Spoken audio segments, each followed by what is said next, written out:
him to be able to have a peaceful last 6 months. There's so much science that supports it day by day. You guys need to do your research, due diligence, and realize that there's a lot of great applications of this, and there's a perfect place. There's community gardens. There's places that should not be allowed to grow, but there are places that do need to be allowed to grow, and we cannot make criminals out of patients. Please, thank you for your consideration, and let's work on this together, please.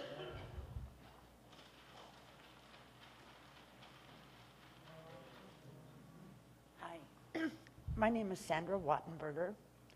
I suffer from post-traumatic stress disorder from being sexually and mentally and physically abused by a stepfather for 12 years. I ran away from home when I was 17. But anyway, on top of that, we had a house with toxic mold. It destroyed my immune system. I'm on pretty regimented diets, and recently I had a total knee replacement, and I forgot to tell the hospital that I was allergic to the bleach, and I got hives all over my bum. But I get anxiety attacks really bad, and the cannabis helps. Recently, my hands broke out, and people that know me know that it was like somebody just taken a razor and just cut my hands. And my friend Melissa made me a cannabis tincture, and because I have a prescription, it's steroids, but I've got so much liver damage from all the steroids they had me on, from all the allergies and all that. So the tincture, it worked. No steroids. But I do agree immensely. I can't stand the sight of these stinking grows. And those are the people that are making it bad for the rest of us. Because what we do is so totally different. We spend a fortune alone in just it's all organic. You know, it's not like something you go sell to somebody on the street or something. That's not it. And there's edibles that we participate in the market once in a while, and we see people that come in that, you know, all I can say is, you think you got it bad. Look around you. Boy, you know, there's a lot worse. But anyway, I hope it can be worked out so that medically people.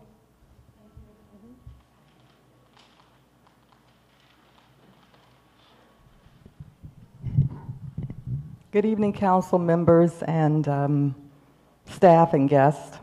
I'm Akila Elamine Bakit. I neither grow nor use marijuana. I'm sure I have a couple of legitimate reasons if I needed to get a script from my doctor. I've had migraines for over 50 years, most of my life, and I have carpal tunnel in both hands. However,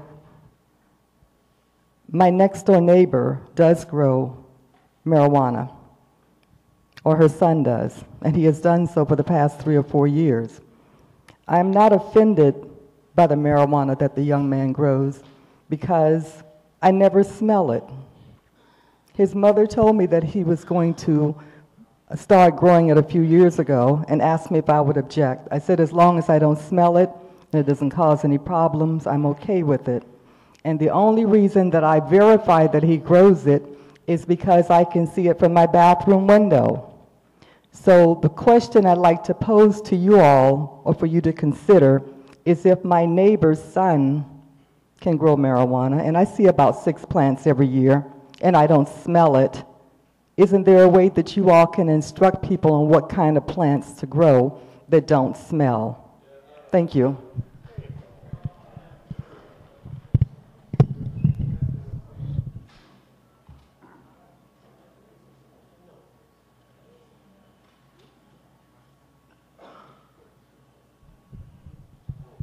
Members of the City Council, thank you for having us all here so we could discuss this and figure out a way to all work together and work these issues out. And like the gentleman said before me, it's going to take some time. Tonight may not resolve a lot, but at least you get to hear how people feel. They can express themselves. I've spoke before you before, and I've mentioned that I was on chemotherapy twice for having liver disease. And The doctors told me, and it's supposed to be so, that about a year after you're done with the therapy, you can regain your energy back. In my case, that's not so. You know, I've had, not to mention just the liver, but I've had 4 joint replacements in my right knee and 5 joint replacements in my left. And I guess I'm trying to get to the point about pain. I use cannabis in lots of different ways, and I really don't know what's going to happen because of my liver. I can't take pills. They make me sick. I'm glad I can't take them because I'm clear-headed. And I don't know. I'm just up here trying to plead with you to reconsider all the patients and everything that they've asked you for. And I just hope that you make sound decisions based on the patient's needs. I understand that the other folks in Clearlake that have issues with marijuana, I understand that, and I'm sorry for it. But this is my health and this is my life, and I need it. So I ask that you reconsider, please. Thank you for your time. Thank you, everyone. God bless.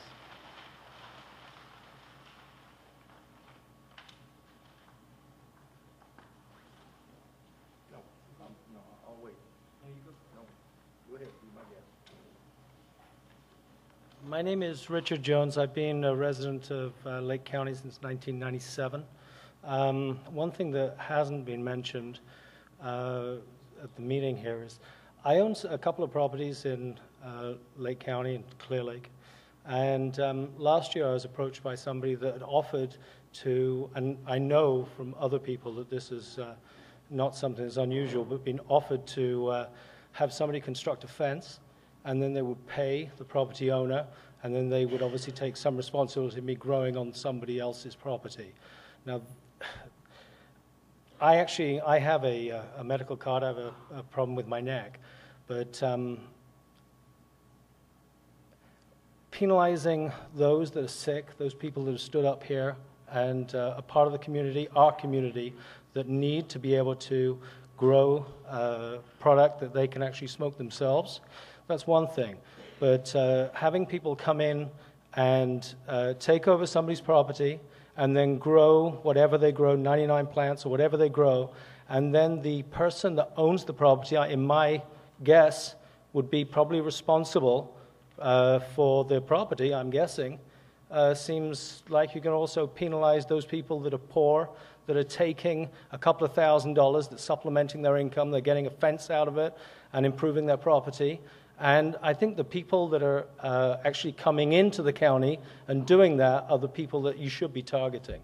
Those people that are not part of our community, that are taking advantage of everybody here. Thank you.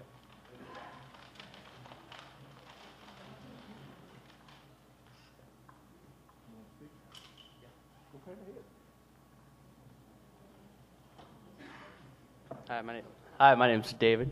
I just have a couple things to say. I think he said a lot right there. That's exactly what I'm thinking as well.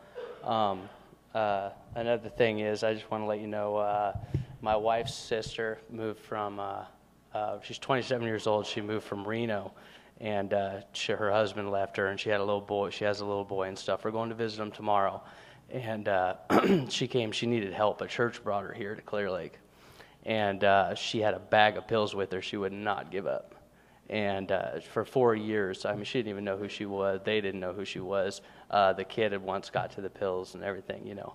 And I'm just here on behalf of the sick people that need the medication. And I understand I'm with you guys 100% on 6 plans. And, you know, I mean, just keep it, you know, by the law, you know. But anyways, she was here for a week, and about halfway through the week, she ran out of meds and stuff, and her mom, she came here to be with her sister and her mom, and ran out of meds, and she went down here to the hospital, and they gave her something close to it, and she came on Sunday, and this Sunday she gargled a died in Mom's room in the Avs, and it was just pills everywhere and everything. And I think if she would have had medical marijuana in her life 4 years prior, when everybody knew who she was and stuff, that wouldn't have happened. And so I'm way for medical marijuana. Another thing is I just want to share with you what a close friend of mine said about, if I can hurry here, oh God. Okay. Whatever your personal opinion is of marijuana, I watched my mom suffering every day the last year of her life. Marijuana made it possible to get up each day, to eat each day, and to live each day to the fullest. If they outlaw the growing in the state of Clearlake, they will be doing a great injustice and adding to the suffering of the people in terminal illness who are just trying to.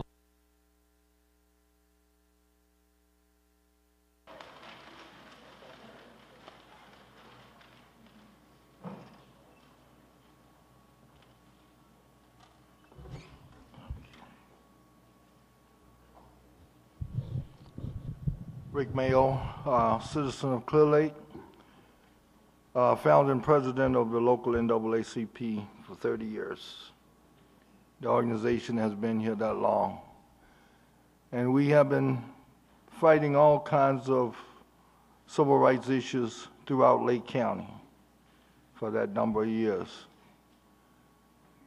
Where this particular issue is concerned, the voters of California passed Prop 215, as imperfect as that law may be, and as vague and ambiguous as some of the language in it may be. The thing is that until the voters decide again how they're going to either legalize it in California or we're going to still have what we have. You have many people that suffer with all types of illnesses throughout California, including Clearlake, Lakeport, and Lake County in whole. But you're going to have to find a happy medium here, ladies and gentlemen of the council, so that the people who need the medication, that have the proper credentials to have it and grow it, should have their medication. Now, I remember when you went back to 2011 when about the dispensaries. And I thought some of this had already been settled here, but I see that it hasn't. And so everybody has rights. These people that need the medication has rights too. So does the rest of us who suffer with all types of other breathing issues and so forth, and property owners have rights. Thank you.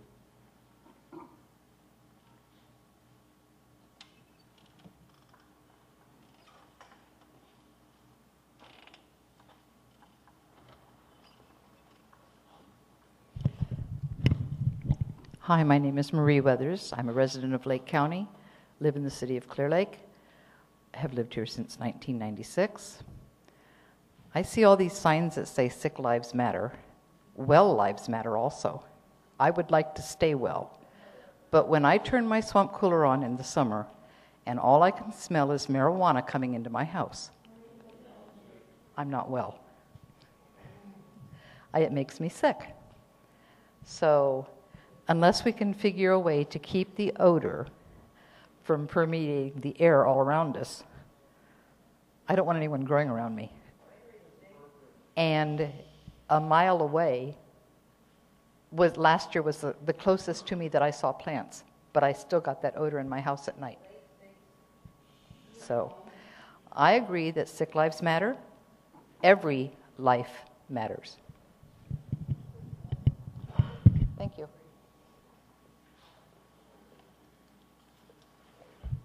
Evening, guys. My name is Josh. I served in the military for about 11 years, which means that I defended all of your rights. And for you to sit there on your cell phone while people are trying to address issues pertaining to this meeting that you guys wanted to have is garbage. We're standing by here to give you our feeling, and you're sitting on your cell phone after this lady said, please put your cell phones away. So I'm offended when I go and I fight for everybody's freedoms, and we're supposed to be heard based on that, and you can't even take that minute to hear us out. I understand that, but at the same time, we want the respect that we deserve, and being on your cell phone while people are speaking is not respectful. Okay? Appreciate that. Okay? Okay.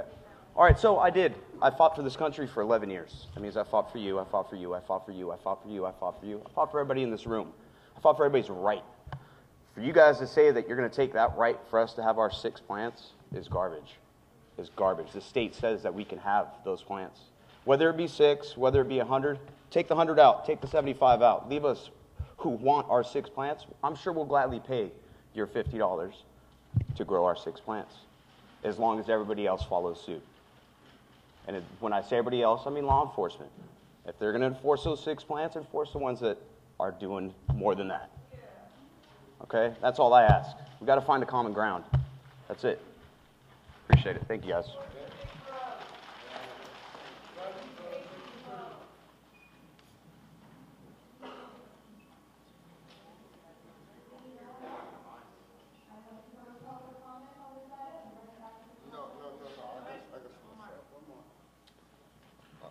My name's not important, and pardon?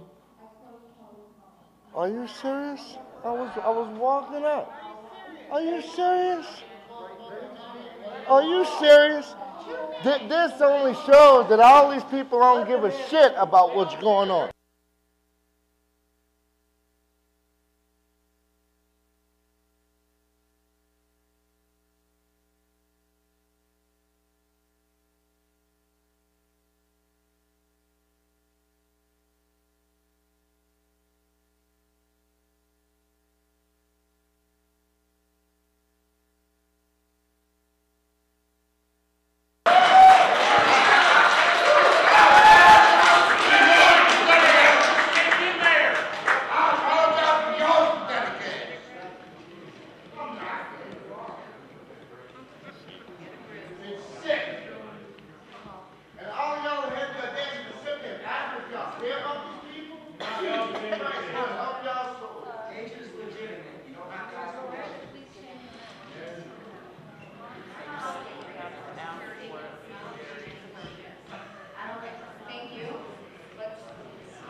So I wanted to go over a few notes that I took from all the speakers. I wanted to say to everybody that spoke, I really appreciate you coming and speaking and expressing yourself, no matter what side of the issue you are on. Everybody has the right to express themselves. I feel bad that some people were not heard in full due to some outbursts in the crowd. It's really, really useful to be respectful to everybody, no matter how they feel about the topic, no matter how different it is compared to your opinion.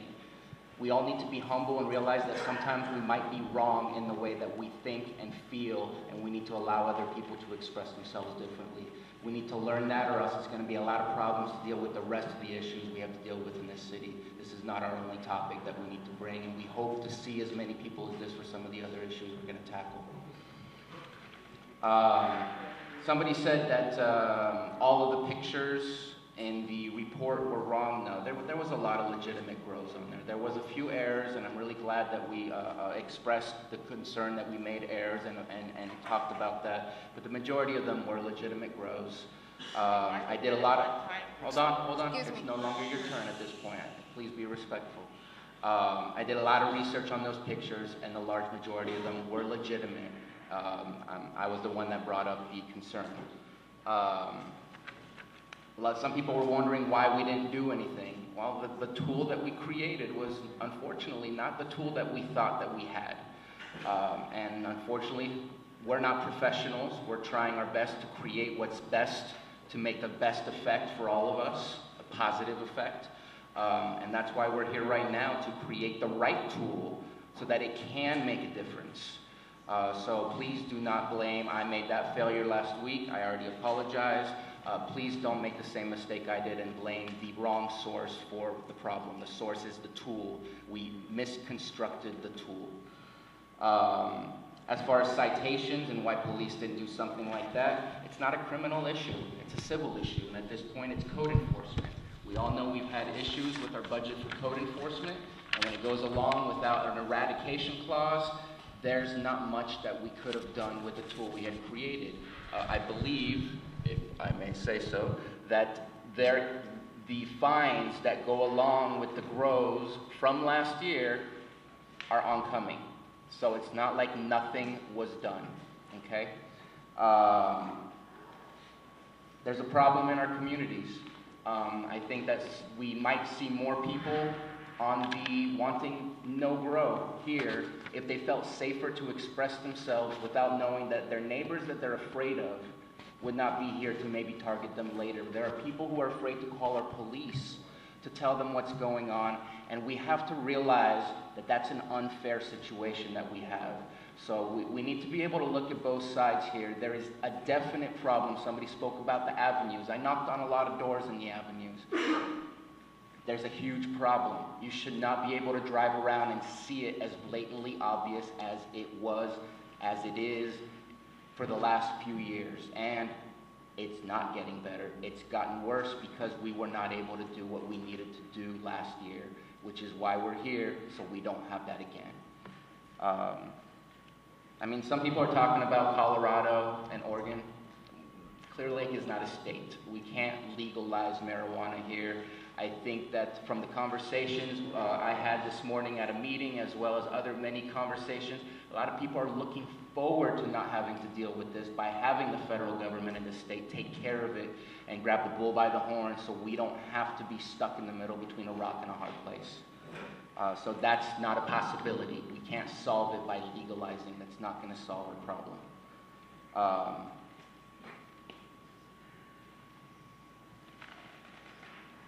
I know that somebody talked about the just cause for the appeal process. It's still a zero ordinance at that point. So you can appeal, but my feeling personally is that if it's a zero tolerance and you have a plan, there's not really much that you can say as far as an appeal, which is why I've offered to do a compromise, because I would like to see a compromise. I know that we've spoken about crime rates, and I noticed that on the city's ordinance, the city staff ordinance, it says, and I don't have it right in front of me, something along the lines of because of the increase in crime rate. I have a police report right here in front of me. I have a feeling Craig might rebut on me on that one. But I have a police report that shows the difference of crime between 2013 and 2014, and as a whole, we are down, as far as reports that was made, we are down 2%. There it is. We're down 2%. Some of these are mind-boggling numbers, because I look at all of the grows that we have, and I can't help but seem to fall into that logic of how could there not be more crime? We have minus 33% in robbery, minus 21% in assault aggravated, minus 9% in burglary. What we have in positives is simple assault is plus 4%, and larceny is plus 15%. Now, larceny could definitely be somebody stealing pot, because that's stealing property, and larceny is exactly that. But if we get rid of the large grows, then my feeling is these numbers would be a lot less. If we're already down 2%, where would we be if we had created the right tool to be able to get rid of all these large grows? And so that's what I'm looking forward today, is creating that right tool. Back to my notes here. Sorry guys, tell me to shut up if you need to speak.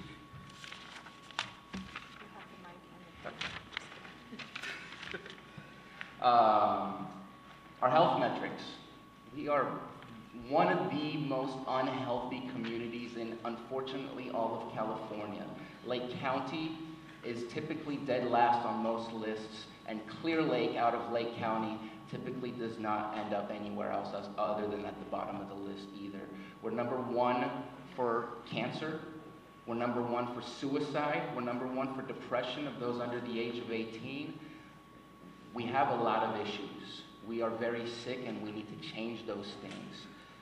Marijuana, from my perspective, and I'm probably going to get people angry at me, does not cure these things. They help facilitate somebody's life, quality of life while they're dealing with these things. So to grow a large crop is not helping your community. It does not help you. To be able to grow your medicine in a very small private yard, in a small private indoor, is something that can be done with a supplement afterwards from the dispensaries if you need more. Somebody spoke about the avenues growing. That's the avenues, and unfortunately the park. Typically very, very bad areas that need a change, and I'm sure the people who live there want to see that change. They deserve that change. They're paying property tax, they're paying sales tax, they're paying for their government, their local government to work for them, and unfortunately, because of what we've had, we have not been able to provide that service to them, and they deserve that service. Now, some people are bringing up 215 and 420, and the way court cases work, Live Oak has set the precedent. It's not, right now, any city in any county can have a zero tolerance ordinance, can eliminate the growing of marijuana, can eliminate the dispensaries of distributing marijuana. My belief is, whether thinking if we can, we would really need to think if we should. And what are our limits that will work so that everybody can find that fine medium. I mean, no matter where we go, one side's going to have to give a little bit and the other side's going to have to give. Nobody's going to win today if we have a compromise, or else nobody wins. Not everybody's going to win either if we don't compromise. Somebody spoke about forcing people inside, especially those that are criminals. If they can't grow outside, they will go inside, and that's not what we want. I think that Willie Cepeda, personally, I thought made a great presentation of what he finds. He doesn't find the ones that are legitimate. He finds the ones that are burned down, that he's been called to see and witness what he sees. And that is not civilized way of being in treating a home and treating your family if your family is living in those homes. And we can't have those kinds of things around either. That is destructive to our community. We have enough infrastructure issue. We don't need to add more. Some people have talked about lower home values. In a sense, that's not true. I've spoken, actually, if I can, at the judges' breakfast on Thursday mornings. I've heard David Hughes say that prices are slowly rising on property values. I just spoke to another real estate agent. Prices are rising. Should they be rising faster if we got rid of the big grows? Yes, I think we can all agree to that. But we are not destroying our property values with what we have right now. They are actually increasing.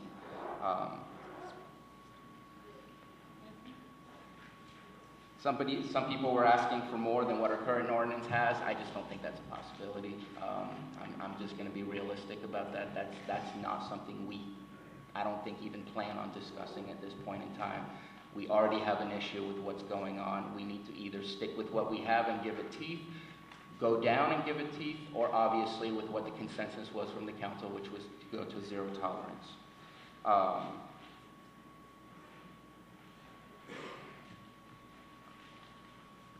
Some people spoke about unconstitutional regulations of Measure N. I just wanted to correct that. Measure N itself is not the issue. It was the way in which it was enforced. There was a warrantless searches that were done on properties. We have a Fourth Amendment right as well as a 14th Amendment right, and that is the basis of the lawsuit, not the measure itself. The measure is actually being upheld. Just wanted to change, make sure and rectify that. As far as due diligence, I heard that quite often. I wanted to let everybody know I knocked on over 1,500 doors last year to be in this seat, and only 2 people told me get rid of everything. The rest said, get the big bros gone. To me, that speaks volume. We're here to represent people, and we're also here to make sure we make the right decision that the rest of the people, not just those 1,500, but all 1,500 houses, but all 15,000 people are living in a community where they feel safe. Safe enough to come to the podium and express themselves no matter what their views are, and safe enough to walk out their front door and enjoy the place we live in. We need to find that medium. So we can't give people what they want, but we have to give something to make sure that we can find the happy medium for everybody, and also what's going to work for our city to be able to enforce it.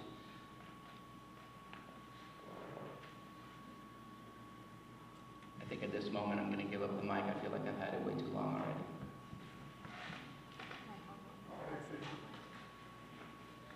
Come behind.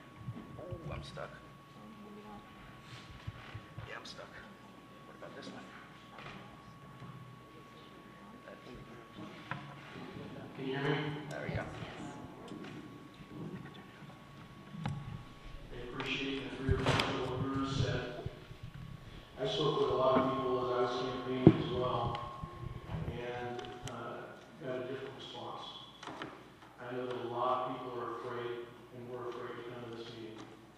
Spoke with a lot of elderly. We have a lot of elderly in our community who, from the months of typically July through October, are able to enjoy what was once the cleanest air in the state of California and often in the country because of the large grows that were going on in our neighborhoods in the park, and has been mentioned in the avenues. And I understand that those are the large grows. But what I haven't seen, and I unfortunately got Mr. Sabatier's suggestion for a zero-grow marijuana ordinance with permit exception just before the meeting started. So I haven't really had a chance to chew on it. I'm sure the majority of the council here hasn't had a chance to chew on or try to digest all the material that's there. One of the things I was looking for is what is the size of a mature plant. It isn't identified. It isn't identified by height or width or size. I have looked into the Lakeport ordinance, and I see some positives there, but I also am aware of some negatives that are happening with regard to size and outdoor grows versus a strictly and limited to a greenhouse type building on the property. And I also asked Councilman Sabatier about the size of the building. There's no height regulation for it. I have personal experience. I've seen a lot of marijuana grows, a lot of devastation caused by those things. But I've also seen that marijuana has worked for patients, and it has offered relief. This is a very difficult topic, and I have a lot of respect for all of you there, but also the members that are sitting up here and have to try to noodle through this and come up with a good decision that's going to try to work best for everybody. So when we talk about Proposition 215, it was titled the Compassionate Use Law. We also need to remember and have compassion for those who may not agree with us. And when I got to tell you, folks, I didn't take copious notes as Bruno did, but when someone was speaking in support of a zero grow, there was a lot of disrespect. There were a lot of comments. There were a lot of rude comments. And they weren't allowed to express their opinions freely. Yet I watched, and I looked out to see the signs were held up. And I noticed that if someone was speaking for or keeping a 6-plant minimum or some other provisions within that growth ordinance, that you were quiet. And this whole process is for you guys to come and speak to us, and then we can take that information and make decisions based on that. So my curiosity is, if we can't be quiet and give respect in this room and through this process, will you really respect the ordinance that we're trying to create? So we have a lot to consider, and I want to yield some time to the other council members for their thoughts.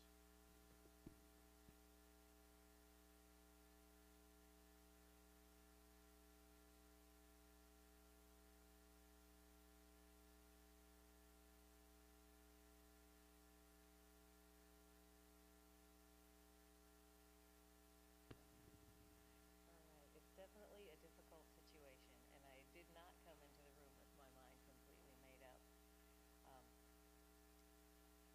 I think I have a newfound compassion for everyone in the room and what you're all going through, and I know that we all go through things in our lives.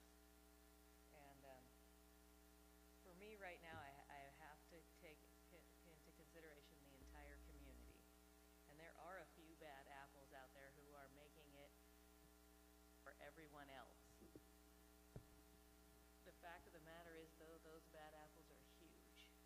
They're taking over the grove and they're rotting the trees.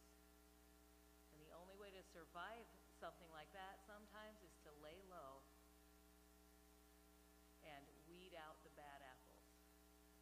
Sometimes there has to be, sometimes you have to cut the whole orchard down in order to be able to save the soil. I did notice in here, and some of the discussion brought something to my attention, that the dispensaries remain open. I wasn't aware that they provided product at no cost. That was interesting. And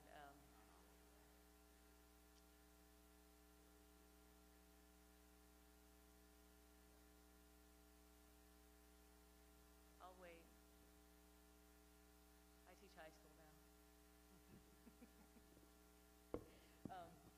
I wasn't aware that they were providing product at no cost, and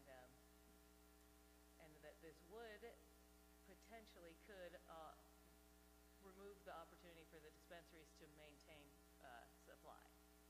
So that's something I'm considering now in my head. We did compromise last time we had this ordinance in front of them hugely. We over-compromised. And during that whole process, I really felt like, okay, we're going too big too fast. When you're trying to implement something new and you're trying to make changes and regulations with the way that the state of being, it's sometimes best to take very small, very tiny baby steps. And going straight for the full maximum in this instance, it did not work out. Somebody mentioned that we should meet some of the medical marijuana patients. We should meet people who are using marijuana. And I've met lots of the people in this room before. I also met someone new who uses marijuana. It was a 14-year-old boy. I was trying to teach him English. Not only could he not pay attention to me or try to gather the concept of what English language skills we were learning in class, but he didn't think that it was a big deal.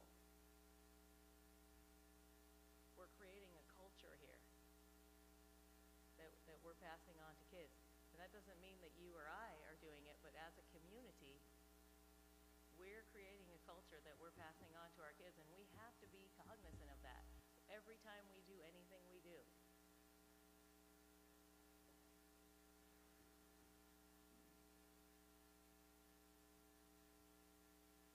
The real problem with 215 is that it did not provide a mechanism for dealing with this right here. Even if this, which this is a very pretty flyer, by the way, even if Assembly Bill 266 does pass and marijuana becomes use. That will not be a carte blanche. That will not be go for it, everything's free for all. There will still be the need to implement regulations and to monitor how this is being implemented. It can't just be left to a free for all. That's like throwing cupcakes in the middle of 30 toddlers and saying go for it and expecting them to be ready to go for pictures in 20 minutes. It's just not going to happen that quickly and that fast. So we're at this point, I think, to be taking really small baby steps in whatever we decide to do.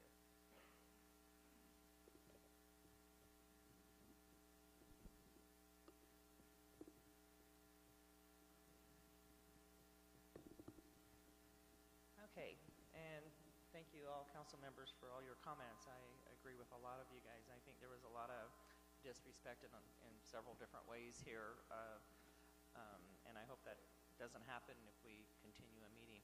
A couple of questions I have was, what was the reason, and I'm asking this to the chief, that this, our ordinance could not, the way it stands, be enforced? What was it that we did wrong exactly? Somebody want to hand him a mic? Yep.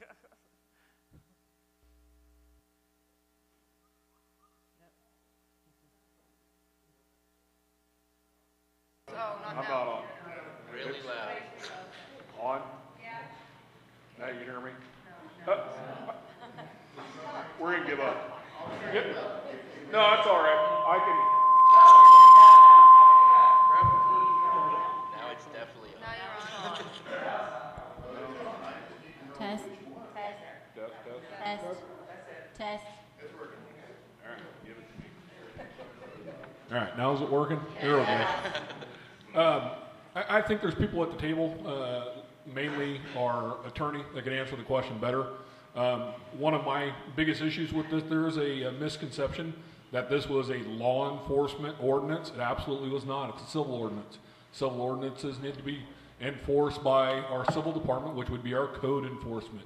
What we were doing was we were doing compliance checks trying to help the code enforcement. And that's all we were doing, is we were going out and seeing if they were in compliance, meaning if they had the recommendation and then how many plants they had for that recommendation. And when the comment was made that we never did a compliance check on a compliant grow, for the ones that were out there and then we were directed to, we never went to a small grow. I'm not saying there's none in the city. I'm just saying we never went to one. We did 147 compliance checks. With that, the other thing is there wasn't an abatement portion of this.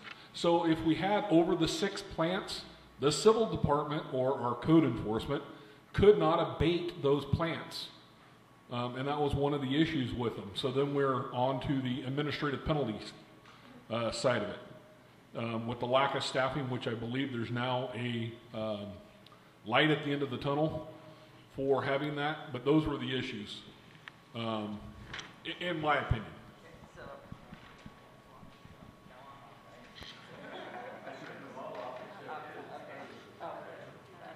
Sorry, Ed. Okay, so basically the police department went out, did a compliance check, came back, filled the paperwork out, handed it over to the city, but we have no code enforcement, so nothing could really be followed through. Am I correct on that? We were limited on code enforcement. That's what the police department did, yes. So I did want to clarify, because everybody needs to know that it wasn't really necessarily the police department's per se fault. So I think it was pretty much our fault as councils for maybe not following through on some clarifications. I just think that we need to look at what it is that we can maybe do with that current ordinance that we already have that can make it better right now, and see is there a way to put the abatement in, is there a way to enforce it if we're going to be able to have code enforcement, what we already have, was something that we as councils decided to do. I agree, I kind of felt kind of pressured and rushed at the time we did that to try to make everybody happy. But one of the questions that I had at that particular meeting when we made this an ordinance was, I wanted everybody that wanted to grow their 6 plants to come in and just register so that the police knew you were growing legal. At that time, I also got the feedback of, I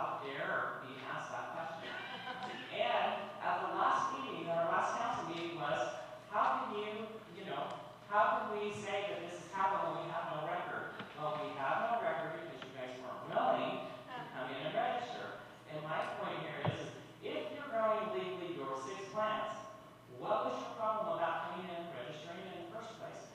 So if you guys would have came in and registered as I wanted, then we would have had some statistics to be able to say, this is you guys, you're not doing anything wrong, and this is what the police department's been at. And so if we go with what some of the things that Bruno wants to do here on his thing, $50, one of we're going for compliance, one check isn't going to be enough. So it's going to have to be more than $50 one line, because you can't just go out once. Compliance checks need to be checked several times to make sure that you go out once and you know you come, that it's going to go on, and not and grow however many they want. And we're going to be in the same situation. So my point is we need to make sure that when we do put it in, if we're going to change the ordinance or put it in the ordinance, we definitely need to make sure that it is able to be problem proof, and that everybody's willing to comply with that.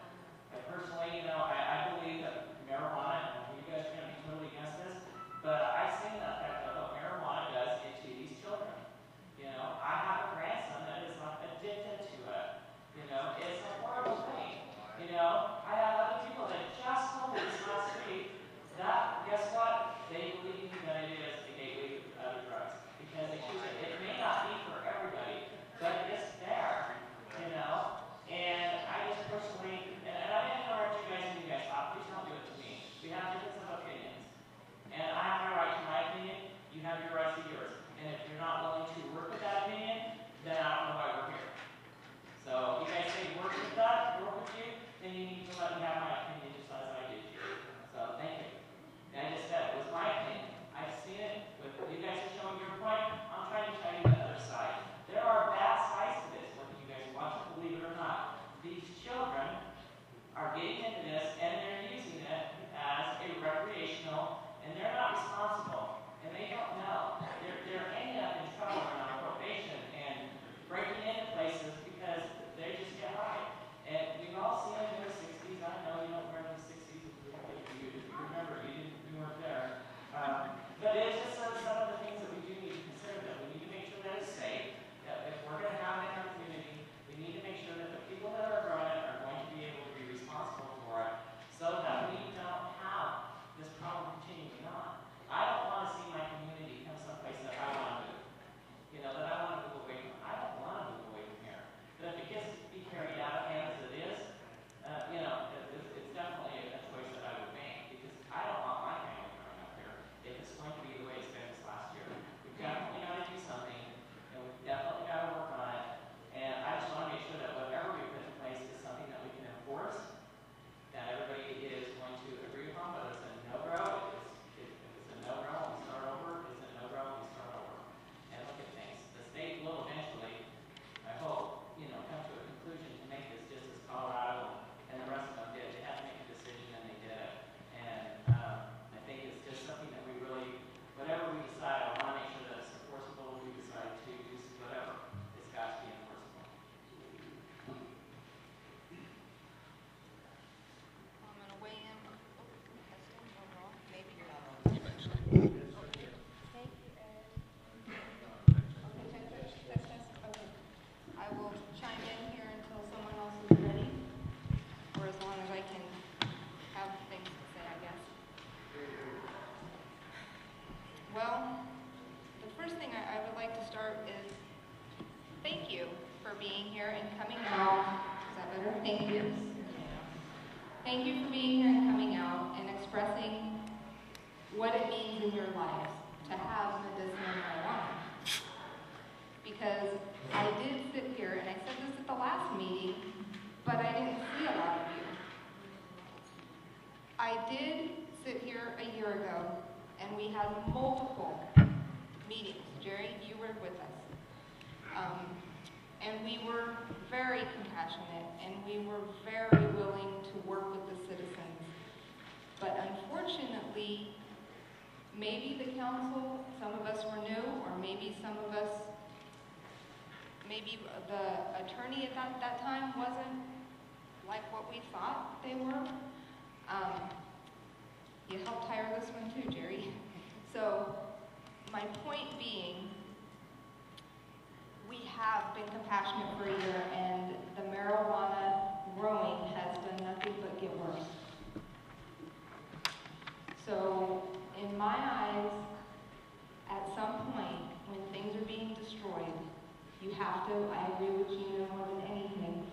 you've got a bug in the orchard, sometimes all the plants have to go to get rid of the pest. And unfortunately then, maybe you can start at ground zero again to possibly rebuild a pathway. Now I see people getting up and leaving. I haven't said my decision yet, but that's okay, because I heard you. So, I also heard, I forget the name that she spoke, because we heard a lot of people tonight, but she explained that she did things organically, and she spent a fortune. That was her words, a fortune.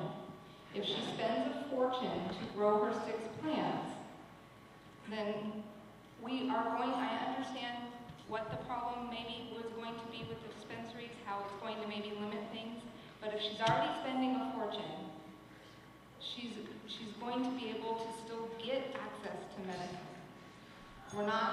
There was a big thing going around that we were going to take away those too, and we don't want any of this stuff. Excuse me? That is not what we're trying to do. We're trying to make a safe community for both sides of this issue. And for our children. Our children are who needs to be safe. And we can giggle and we can do all that stuff, but it's true. Last night, my husband didn't go to the gym because he didn't want to leave our daughter home. So it's everywhere.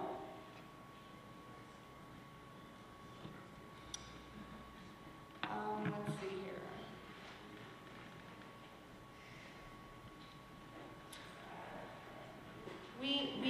Somebody said we can't bury our heads in the sand. I heard that too.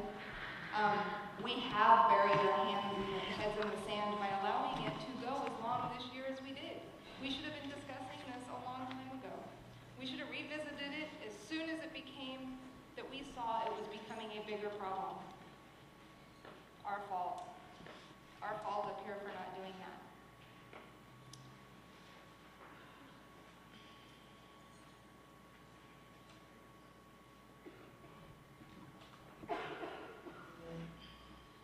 And I'm feeling like, it was also mentioned the county straightened up, so everybody's coming to Clearlake. Yeah. And I've been asked to look at Lakeport's ordinance. And I did, but I have a few issues where we are hugely different than Lakeport. Lakeport has approximately 5,000 people. We have over, I think, 15,000. That's a big difference. That's a big difference to try to rule and try to, keep under everybody orderly. And Lakeport doesn't have any subdivisions like the avenues or like Clearlake Park. We have those things in our city that makes it really different. I personally like it. I like what we have in our city. I like Lakeport as well, but I choose Clearlake. But the thing is, it's really hard. We can't compare them. They can't be compared. I respect their ordinance. If it's working for them, great. I do hear they're having a couple issues, but either way, that is their ordinance. We have to create what's good for us. And obviously the one that we have in place is not. Now I also believe there was 4 of us at the last meeting, and I don't know where everybody stands now, but there was 4 of us that gave super clear direction to staff to draft something to bring back to us. And I think that's what we should be looking at. We've heard the public. Let's see what they brought back to us now.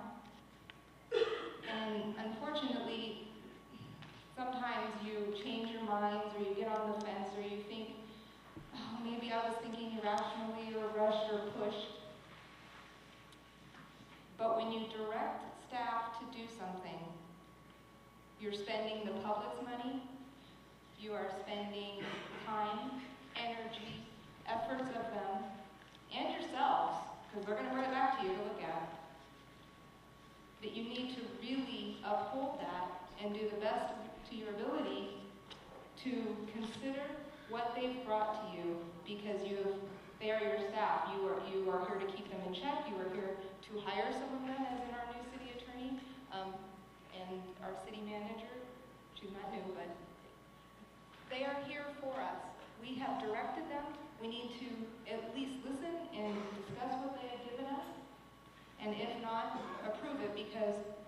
we have discussed it, we have given the direction, and they have brought us back something now, I believe, with the teeth and the tools in it that was lacking before.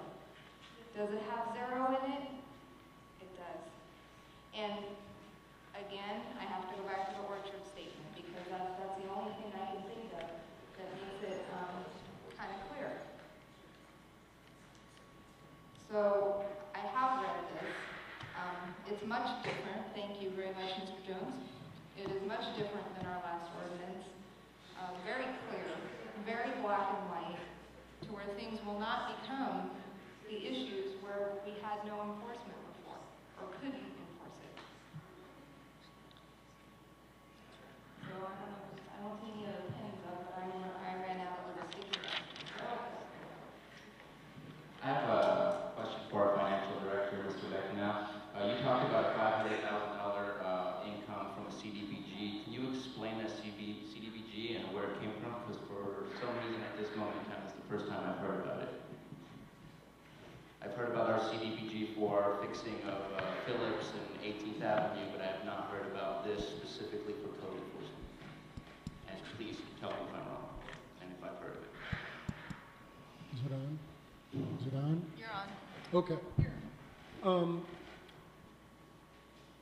When, as I indicated during my talk earlier, when we received the $1.5 million grant to do the Phillips Avenue and 18th Avenue road improvements, one of the conditions of that grant was that CDBG was changing their policy to require grant recipients to spend their program income money before they draw down on the grant.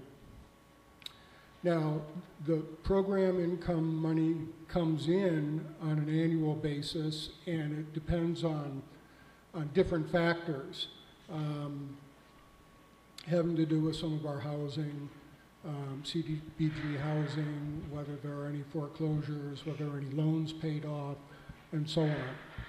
So we did a calculation over the next 2.5 years, which would be the term of the grant, to calculate what the amount of that program income money is.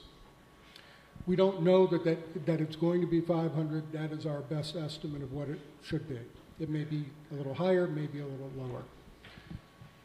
Based on that, we requested, since we had the request authority to spend that money, and we were required to spend that money, we determined that we could apply for a code enforcement allocation. It's called a supplemental to the grant, which would allow us to spend the money on code enforcement in the city. Now, there are some details to it which I was planning on advising you of during the meeting in March, and not take a lot of time here doing it. But in terms of calculating using that money, we estimated that we should be able to fund 2 full-time code enforcement officers, which would give us basically 3, because we already have a part-time one at this point. Some attorney's fees to deal with the abatement, and some staff time, some staff work to support the work of the code enforcement officers.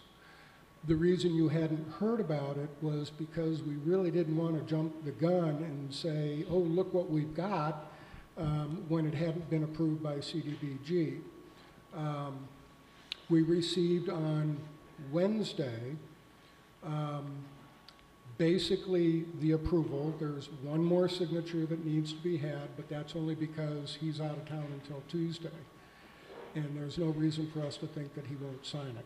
But that's where the money is coming from. Hello? Thank you. Do we have any idea what these attorney fees, like minimal amount, would be when it comes to these hearing processes and going through the abatement process as well? We can only make some estimates. And what we did, I talked to Ryan and kind of got an idea of what a code enforcement going in to get a code enforcement abatement order would be, because it's a legal proceeding. So, and I don't have the numbers on the top of my head, but it was something to the effect of, we were figuring, I think it was 3,000, 3,500, right? About 3,000. And we were figuring something like 7 abatements that would get us started, and then put in some extra, some extra funds. So it's not a specific number because it's going to be variable depending on what the code enforcement officer does.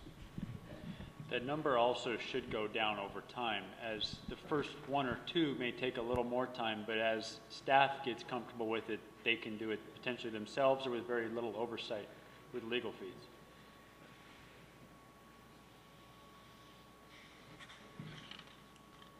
Thank you for the response on that. And so you said that possibly that could deal with 7 abatements, and does that mean that other abatements would come directly out of our general fund at that point? Potentially? It's a hypothetical, but I'm just trying to figure out where, if we have 7 abatements, to me that would be awesome to only have 7 abatements, but my guess is we will probably need more than 7, and so just wondering where the rest of the money comes from after that point. It is, there are 2 things going on when you're doing code enforcement, and one of them is obviously assessing administrative penalties or fines against those who are not complying. Now, in the March meeting, I believe we'll be bringing forward about $32,500 or $33,000 worth of assessment fines. As that process begins to pick up, that should augment the money additional money that would be available for doing further assessments. The problem is a lot of it depends on the cooperation. If in fact the code enforcement officer goes out, cites the person, they clean it up, then there's not going to be abatement costs that we would be collecting. The other thing I also want to point out is the CDBG money does not allow for actual abatement. These are attorney fees cost for getting the abatement orders. We're going to still have to figure out how to pay for the abatement. CDBG money can be used on residential properties for rehabilitation, but there's a lot of our code enforcement issues that are not necessarily rehabilitation of buildings. They're basic cleaning up of the properties.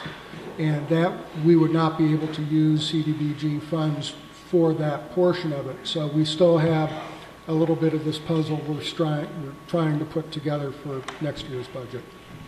If I can clarify what you just said, we have the potential of $500,000 for 2 additional code enforcement officers, plus attorney fees for abatements and public hearings and so on. But that the code enforcement officers, in order for them to complete their work, the money needs to be found elsewhere when it comes to abatement. Correct, and I want to make sure I clarify something. The $500,000 in program income, of that we're allocating $400,000 towards the code enforcement issue. There's another $100,000 for another supplemental dealing with low-income housing, which is a separate part of that. So I didn't want to give you the impression that all of the $500,000 is going towards that. At this point, it looks like it's going to be about $400,000, and that, of course, depends on the amount of money, the amount of actual program income money there is. But we believe it's going to be right about $500,000. And then I believe, correct me if I'm wrong, that we did abate 1 property of a marijuana grow this year, correct? That I don't know. That I don't know. If it happened before I was here? Or? No eradication whatsoever. Okay, so we don't know what the price would be to us as far as the cost, than the $3,000 attorney fees. Approximately $3,000. I just want to clarify that these funds would not be specifically for eradication. It's going to be a variety of other types of abatements, demolition of dilapidated homes, that type of thing. So we don't have all those particulars worked out yet this evening. We're working toward that for March. So I don't know that we could really answer that question this evening. Let me move on real quick. Assessment fines, you're talking about approximately $33,000. These are the assessment fines that I spoke of earlier for grows that were found last year to be out of compliance, where we will be submitting assessment fines for those. Is that correct, or am I incorrect? I don't know what those assessment fines were actually for. I don't know that they were for marijuana. They may have been for cleanup of properties. And it's been a while since I looked at the file, so I don't know what the specifics of those are. I'd have to find out and get back to you. So I know from the police report that I have right somewhere in here, that I happen to have memorized, that we did 143 compliance checks, and according to the chief, none of them were in compliance. What did we do with those incompliant properties? Did we submit fines for the lack of compliance? Because we didn't have an eradication clause in the existing ordinance, what we did do were to tag fences that were not compliant with the city code. Some, I believe, of what you're going to have before you for the hearing on the 30 to 33,000 were as a result of non-compliance of some of those red tags. And you're talking about the red tags of the fence, but nothing about the actual lack of compliance for the amount of plants that they were allowed to grow. There were some people that complied, but for those that did not comply, we did not have the ability to get an abatement warrant to go in and pull those plants. But even without pulling the plants, is the fine, because the fine, if I remember correctly, it says on there, first offense, $100, second offense, $200, third offense, $500, or potential jail time, which we know is not going to be the case. None of that had to do with anything about abatement. We still weren't able to actually submit fines to people who illegally grew their plants. I haven't seen the staff report yet because it's coming to you in March. So we know that that's the number that's been put together by code enforcement that will be coming forward. I don't have the breakdown of those details to answer that. Very good. I just wanted to make a correction to some of the things that I heard.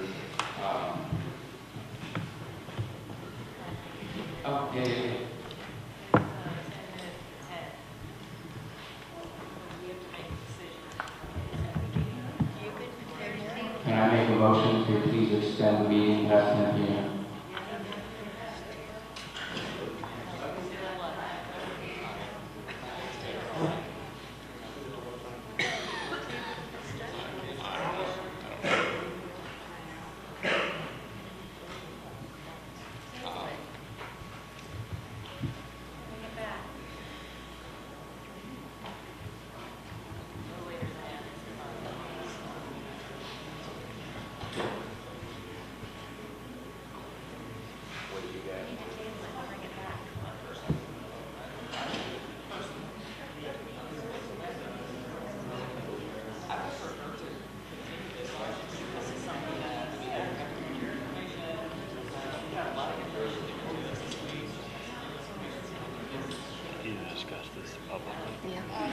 You We need to hear talk into the mic.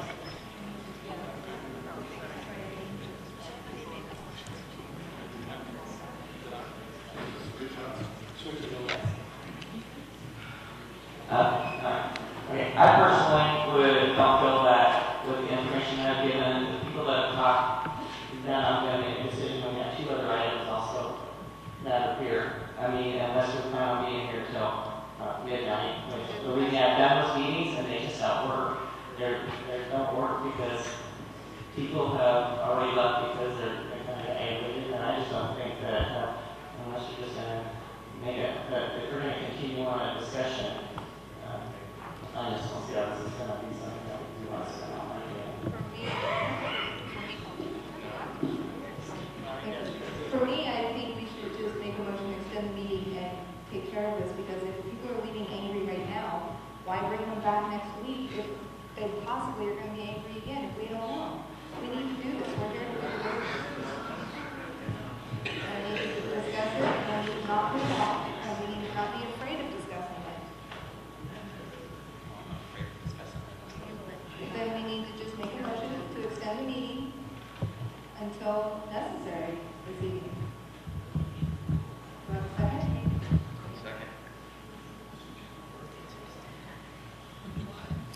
Roll Def- call vote. Yes. Councilmember Sabatier? Aye. Councilmember Purdock? Aye. Councilmember Overton? It's getting late when you start responding the wrong name. Vice Mayor Fortino Dixon? And Mayor Listillo? Aye.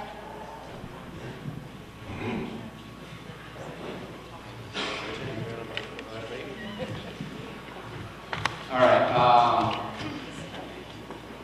let's just get to it. Again, I'm going to go with the best option in my mind is a lose-lose situation, where we have to find a compromise. The vegetarian living next door to the guy who barbecues every day still has to deal with the fact that they have the right to do what they want to do with their barbecue. I'm not saying that it's okay for you to have to deal with the pot being grown next to you, but what we can do is mitigate it to a minimum so that it can be something that we can all live together. I mean, you think through our history and what we've done. Women in the workforce was something that men could not deal with. Right now we're dealing with that in the armed forces, where they think women are being in the way and distracting our men in uniform. We have to figure out how to move forward so that we can all figure out how everybody can get what it is that they need a portion of. This is a lose-lose situation where we have to figure it out. Do we want to stick with the same ordinance that we have? Do 6 across? Do we want to go with the same ordinance we have? Go 3 all the way across? What do we want to do? I'm willing to compromise down. Obviously, nobody wants to go up. I don't want to go up. But really, as far as a council, we are not that far away at all. We want to get rid of the nastiness that has unfortunately plagued this city. So let's just get down to it. I think we do have an ordinance that can work. Copy and paste the whole abatement process and eradication process from the new ordinance you just gave us. Paste that on the old one and make it 3 across.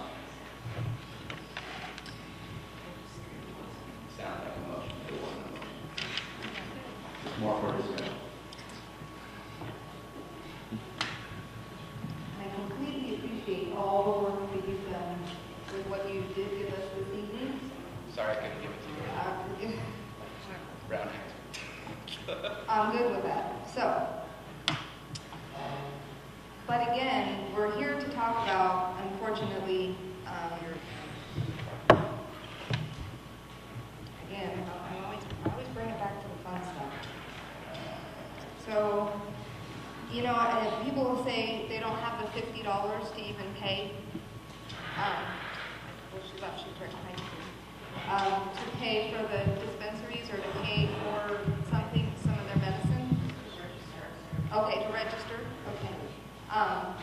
Unfortunately, I have to figure out how to pay for my medical insurance for my family every month. Okay? And I also, on top of that, because I don't choose medicinal marijuana and my family doesn't, I have to also choose the copay that is put on me for that medicine, because that's my choice, right? That's what I'm choosing for my family. So to pay the premium every month and to pay my copays, I feel I'm not asking for any of you to do that for me or to give me any more leeway or to make it any cheaper for me. I'm not asking anything of you except for a safe community that has order, public peace, health, safety, general welfare of its citizens. And unfortunately, that's the reality of it. I could come up there and say, can somebody help me with my medicine? I can't afford it. I can't pay for it, or I don't have insurance.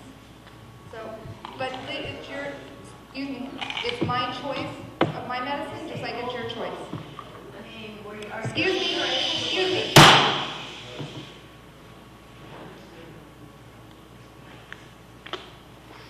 We are not taking medicine away.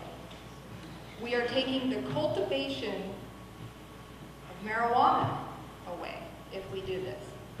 And I want to make that very clear. I am not taking away, I'm not coming into anybody's homes and taking away their medicine if they have a recommendation. Taking the access. Excuse me.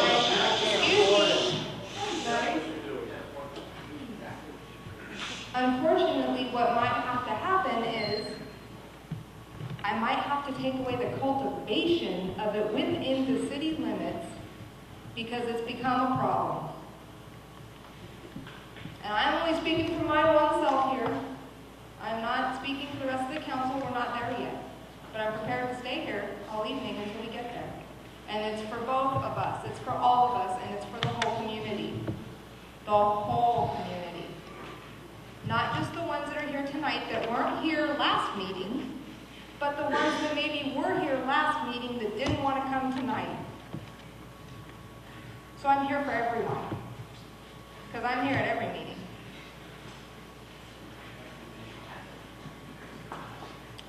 Oh, thank you for reminding me. So, just like you all have health issues that came here and spoke to us tonight, you desperately told us of your needs, and we listened to you. I have citizens and constituents call me every single day that cannot physically get to a meeting, but that this is a problem for them. A lot of them, I'm going to say, live right in this neighborhood. Where are we at? We are at our senior center. Okay? A lot of people cannot get to meetings, cannot come voice their opinions. They call us personally, or they find us in the grocery store, or they flag me down in the parking lot. But either way, there's a lot of citizens out there besides the ones in this room tonight.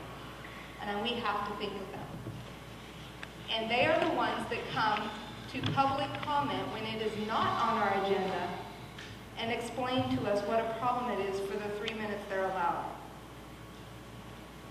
So just because they're not here tonight does not mean that their lives don't matter too.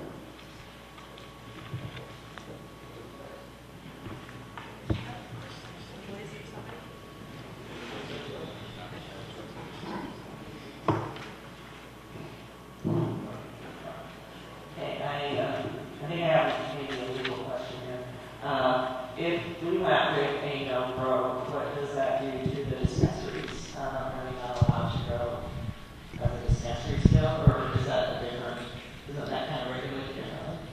Well, as the ordinance is written, there's no growing anywhere. If you wanted to make an amendment that dispensaries could grow within their confines, that's certainly something that's a possibility, but as this is written, there's no growing anywhere.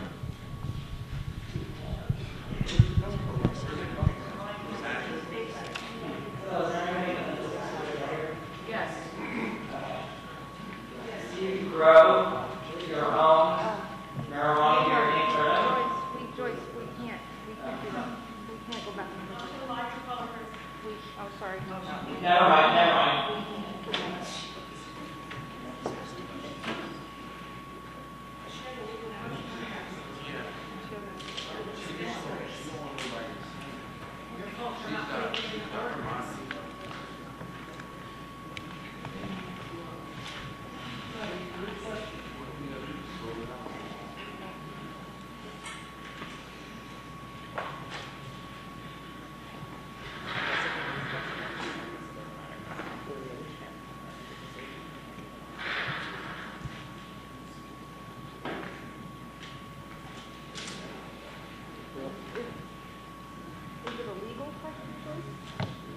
I think the legal question was answered, that currently the ordinance that's being proposed by the city.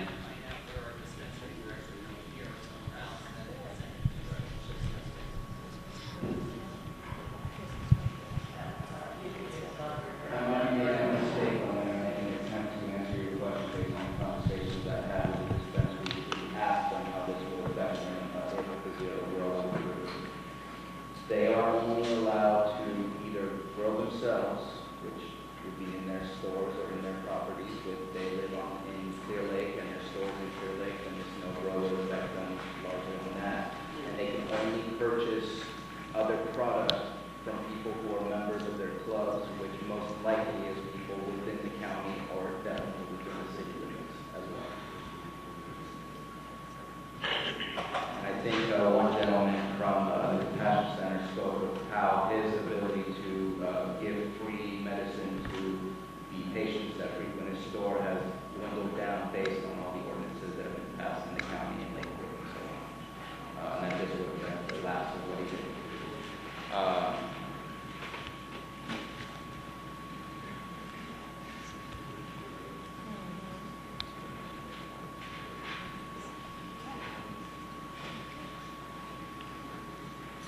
I feel like we're doing something that I don't like personally doing. I feel like we're placing blame on, and actually I want to praise the mayor for doing exactly what I want to do, which is we made an error.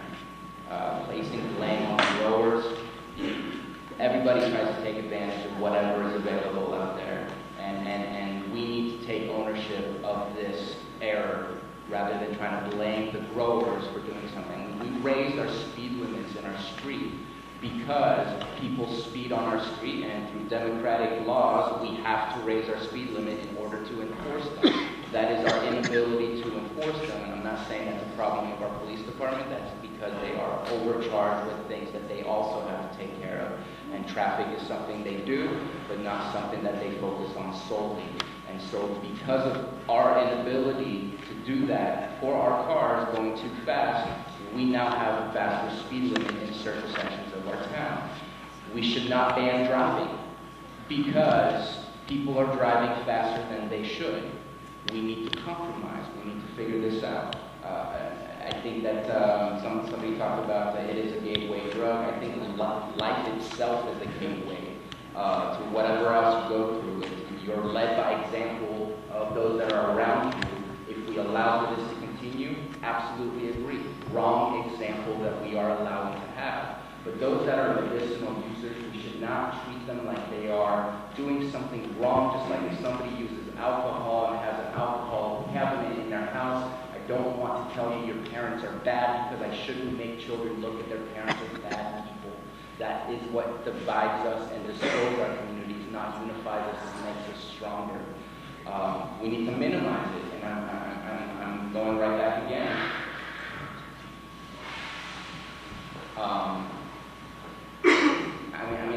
I'm willing to even keep dropping even lower if you guys just want indoor to be allowed.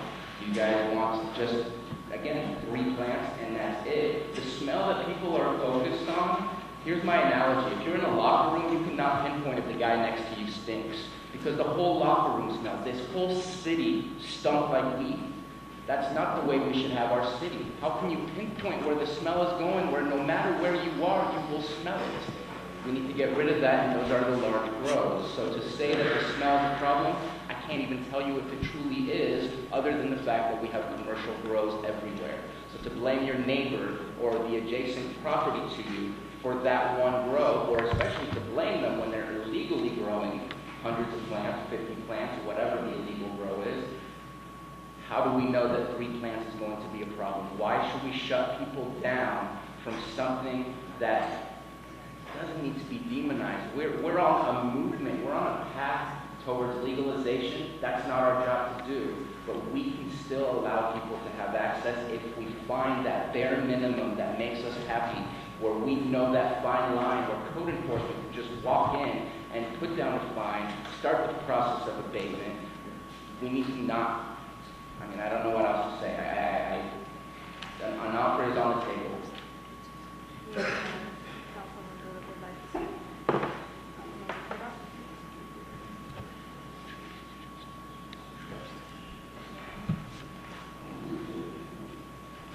Bruno, Madam Mayor, Councilman South Buckley. We're friends. Yeah. We need to say community. When I ran over, one of my primary issues was having a safe community over there. We also heard testimony tonight from parents who are afraid to leave their kids walk in neighborhoods. They've got guard dogs that are coming after them. We have, and I saw this person, we had, actually the cartels here that came up tonight. That's a fact. Driving all over the county, all over city primarily, doing the work that I do, I've been chased off by people growing because I was doing a quote for their neighbor. People are paranoid. There's a lot of money that's been made in this city because we allowed it and the county restricted it and other areas restricted it. And like a vacuum, it pulled them all here. So how do we start anew? The thing that's nice about this process is just whatever the council decides either tonight to move forward or to revise this, it's not concrete, but we need a safe city. We need safe communities. Our kids need to feel safe until mom and dad get home from work when they get off the bus and head to the house.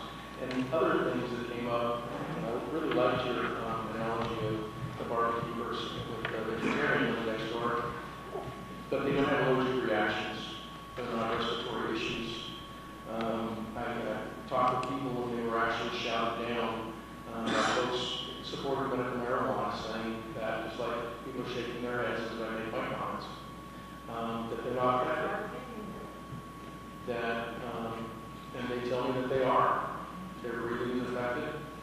They can't enjoy their backyard. I heard one comment tonight. I heard others, as the mayor pointed out, while I'm out in the community, they can't go into their backyard. I'm not talking about 100 plant grow, I'm talking about 6 plant grow. That's why I was asking for legal advice, and there isn't any that I've seen, and I have done research on this, to say what is a mature plant size. I've seen huge plants. I've seen plants over 12 feet tall and 3 feet through, all budded up, and those are worth a lot of money. And that would take up most of the property in the back of some of our standard 50 by 100 foot lots that exist in our town. I heard other comments that we live in a very suburban area because that's the way that our subdivisions were created. And where one back window, one bedroom window faces their backyard, their neighbor can literally be growing just a few feet away. That restricts their ability to enjoy their backyard. So that's where we are. Is it 3 plants? Is it 99 plants? I understand some doctors are restricted for 99 plants. No? Oh, I apologize. I thought that you were correcting me, but no. I agree that we don't want that, but that doesn't mean that it's not happening. I also concur with the folks who delivered some material tonight.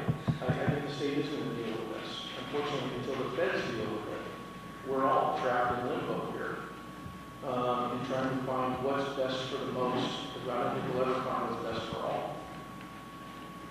And that's what I'm still wrestling with. But I think as we sit here tonight and looking what's best for most is a safe town, is a safe city that we can be proud of, is a place where kids can go out and play and ride their bikes that they don't feel comfortable doing right now. And that's what really worries me, and that is my priority tonight, is finding that safe city again.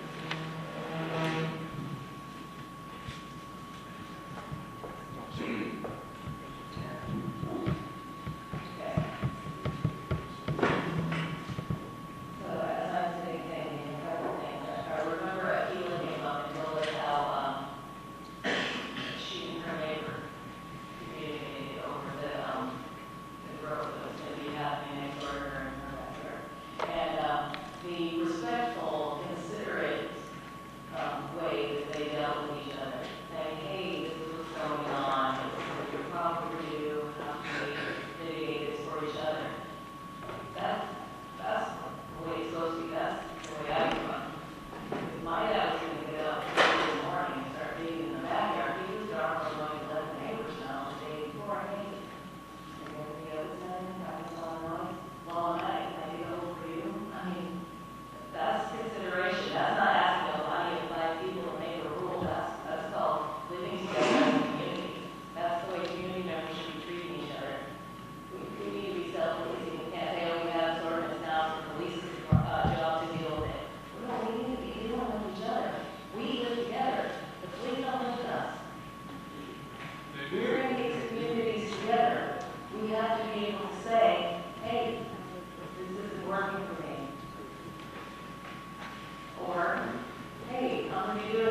at the beginning. And then, when they get the hang of it, you'll be able to interject some positive reinforcement. You'll be able to bring some of that back in. And I'm like, no, it can't be like that. No, they're going to be able to have their cell phone in their pocket. They're going to be able to, they're going to be cognizant enough to do the work and then, check their phone after class or anything. It's not going to be a big deal. We even sat down, we had this whole meeting with the whole entire class and myself, and we set up rules, and we all agreed to them. Every kid in the class signed it, and of course no cell phone use during classes on that list. They even brought it up. They even mentioned it. So we have these things, hey, Mr. Gigantic posters, I posted them on the wall. Well, lo and behold, what do you think happens in the classroom during the next day? Cell phones are on. Every kid has cell phones out. Oh, I'm reminding you, hey, you guys make these rules up. These are our common agreements, the way we decided to treat each other in the room. We just put them away. Yeah, they put them away. Now we're to the point where every day I'm saying either this, put this away, or I'm having to send them down to throw. So now they're having a further worse consequence because in the beginning I wasn't the one, I didn't make the hard call, come in as a hard-nosed person because I wanted everyone to like me. Well, now I'm at the point where I hate to disappoint people. No matter what I choose at this point, someone's disappointed. So I have to ask myself, what do I believe is the right thing for the most vulnerable people in this community, for all of us to be able to work together and really protect children. And for me, that's to go within zero tolerance for any growing. At this point, we have to take our city back, and we have to say, under no circumstances are we allowing for cartels and other large stores to come in and commercially use us and abuse us, and then leave and take the profit of it with them. Things go after them. That is exactly what we're going after. And the way that I believe we need to do that is by saying this is not tolerated at all, period. And then as time goes forward, I can say to those students, hey, you know what? We need to research Prop 21. Pull out your cell phones, look up Prop 21, tell me what you see on there. And they're able to say, oh wow, Mrs. Dixon's awesome. She said, well, look it up, and they're actually looking it up. And I asked them today, hey, what article did you find about students who were being sentenced to juvenile and they read the whole school. We're not Oh, children. you're not children. Yeah, stop comparing us to kids. Finishing our business. You are being warned right now. Gentlemen, I don't know your name. You're being warned right now. Last warning. Do I need to leave? Quiet. Do I need to leave? I hope not. I hope I don't have to. Okay. Quiet. Because there's other people here who have different opinions. So then, as I was saying, utilizing the experiences that I have in my life is what I have to use right now to make a decision. I'm explaining it to you all, not that I have to. But so that hopefully we can all get on the same page and understand that we're all responsible for what's going on in this town. Right now, we have to do something, and right now I feel like we have to do something drastic. And this is it. And as Councilman Purdock indicated, it's not set in stone. It's not, this is a piece of paper, we can change it as soon as we feel like this community is ready for that. We don't have to be that fast. Excuse me, but I believe I said also that we should have been talking about it a long time ago, and we knew it wasn't working. So that's why I'm prepared to talk all night long if we need to. So one of my main question is, we sat there and said we're not taking the medical issue, away from them, but if the dispensaries cannot provide, for their business to be able to sell to them, then how are we not taking it away? We're taking it totally away. So I think we need to do something here to create something for the dispensaries in this ordinance now. If we go with another route, I think there has to be something in there so that dispensaries can still get their products, so that clients can still have their medicine. I'm new at this, but I'm going to ask the council, and it must stay at council level. I'm getting my information from the council during the meeting, like I need to. So I have a question. Do you guys think the dispensaries only have what they grow? Okay, so they're getting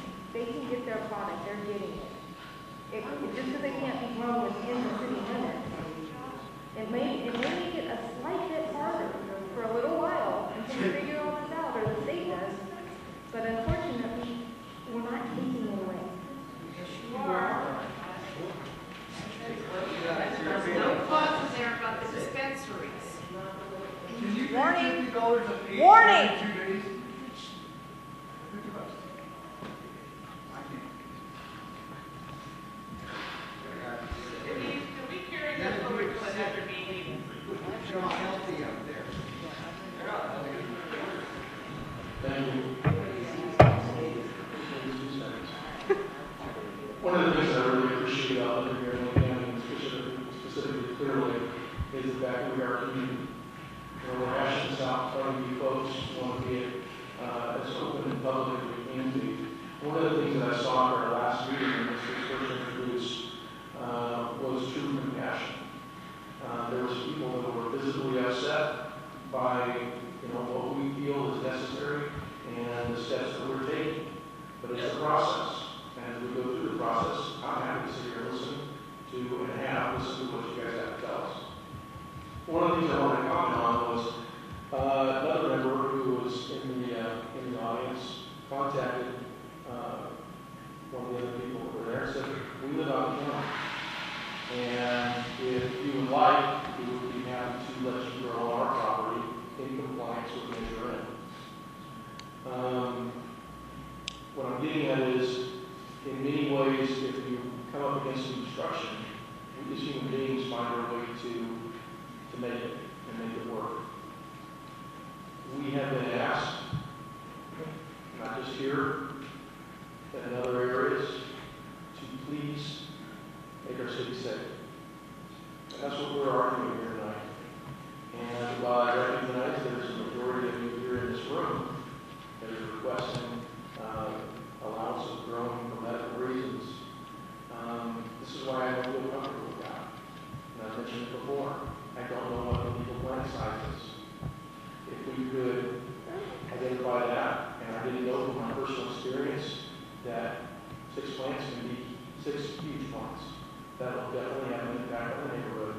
It will definitely have an impact on the neighbors next door. And those are things that I feel are my responsibility as a council member, to try to protect those folks who are no longer able to protect themselves, either because of their age or their physical condition, or for their children.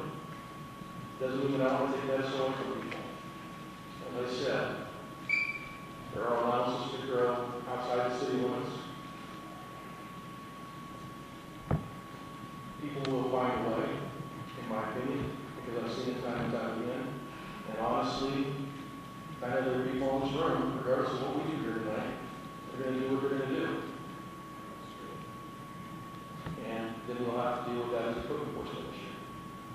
We heard a sheet of constitutionally inappropriate and due diligence. This is an Fourth Amendment issue because law enforcement is going in and taking their rights away by arresting and jailing them. It's a civil action. We'll deal with it in that civil manner and process that was laid out earlier. And with that,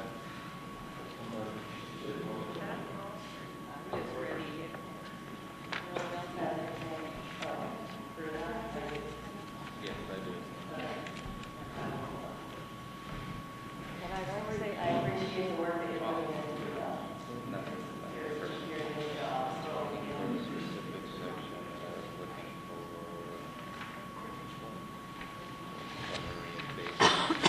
I would like to, while we keep finding that, I'll put it right back here.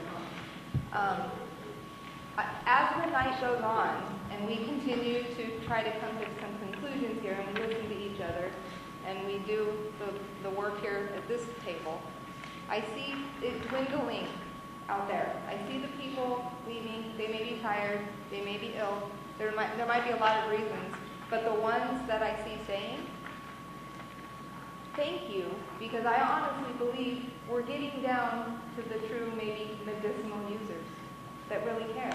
And so thank you. So hang on, I'm praising you. Can you wait 1 minute, please? But what I'm saying is, excuse me,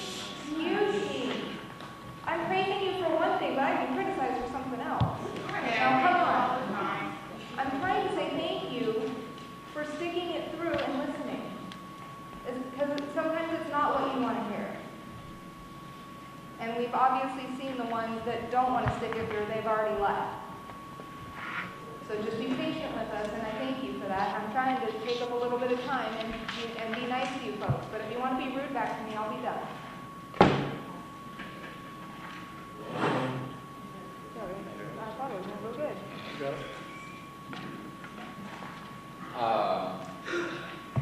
Before I talk about this specific thing, you guys already know where I stand. I'm not feeling any movement right now, so I'm going to discuss the zero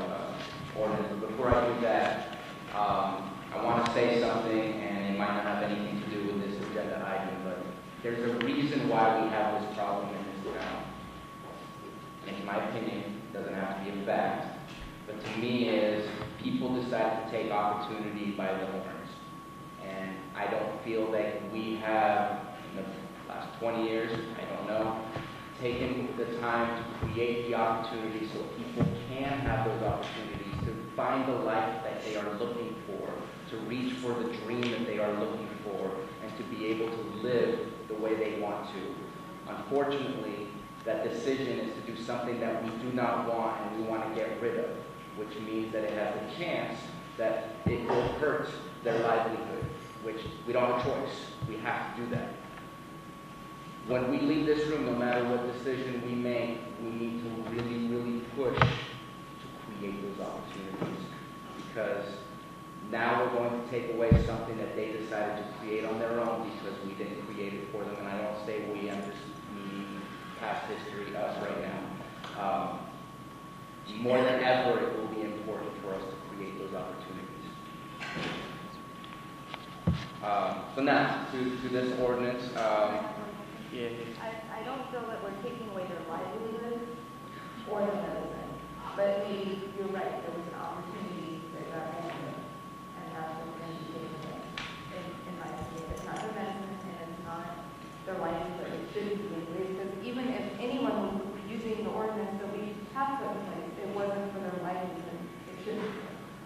So unfortunately, we've come to this area now and we're the zero of that because of exactly what you said. People land with it, an opportunity where they could see a benefit, possibly their livelihood in multiple ways. And in my mind, it's too bad that we have to push those that try to do it the right way.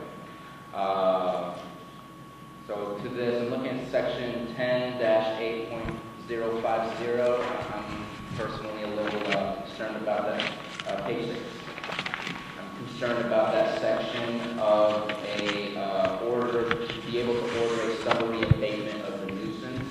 That is one of the major issues that we are actually right now in federal court for in the county because of wrong reasons to summary abatements. I know that their reasoning right now, actually they were given two reasons. One is they weren't prepared to actually go through the warrant process, which was rejected, and the other was because of water issues. Which is also being rejected. I don't see specific reasons and criteria of how summary abatement would go about, which worries me that it's too open and able to really put us in that same hole that the county finds itself in. I personally think that summary abatement is not necessary. I think we can find a warrant fairly quickly to abate the property. I don't think it takes weeks.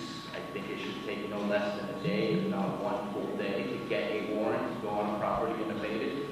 So I'm not quite sure. To me, the danger is more the people on that property for their type of activity that they're doing that's illegal, though this is lame that it could be for somebody with 2 plants. That I have a moral problem with. But at the same time, if it's somebody with 100 plants and it's gang-style activity, and then I still think the danger is the people on that property and not the plants. We can get a warrant, 24 hours later we go and abate the property. I just don't want to see us being in the same hole as the county finds itself in. The last thing we should do is find ourselves another way to get sued. Yeah, agreed. There's no, at least the advice that I would give code enforcement is not to do any kind of abatement without a warrant. And that's, even though that's in there about ordering a summary abatement, the mechanism by which we would do this would be to get a warrant from a court before we do that. I think it'd be exposing the city to liability. And that's part of what's discussed in 10-8.090, where it says, will obtain an abatement warrant to secure, remove, demolish, raise, or otherwise abate the nuisance.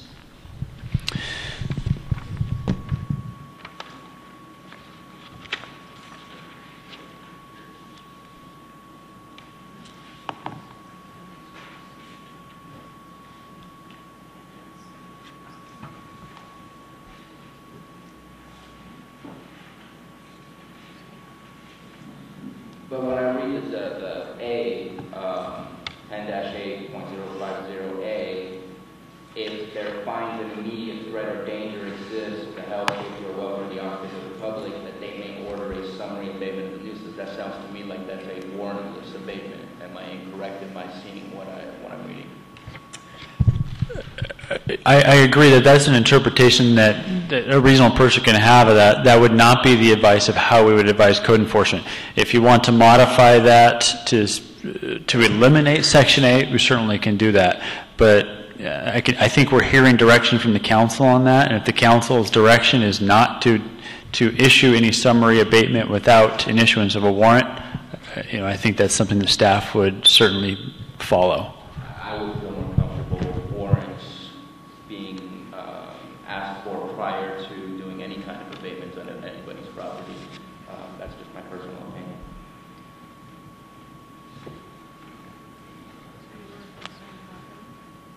Yeah. B part, that's all part of that. B just kind of details.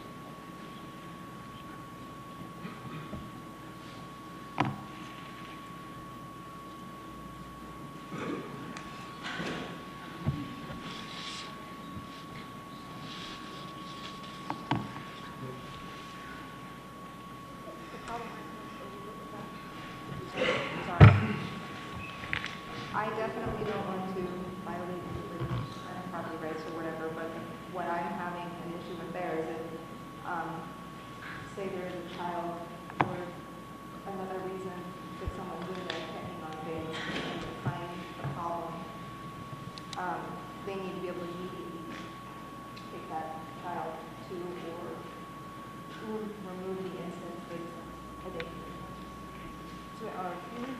Oh, and to me, there's a Read section B1.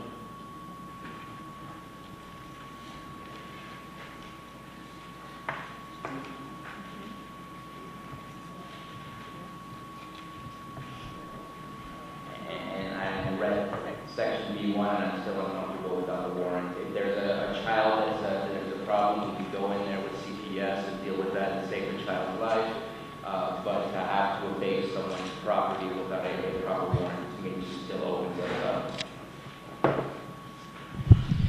The council is certainly at liberty to recommend deletion of that whole section, 8.050, if that's the will of the council.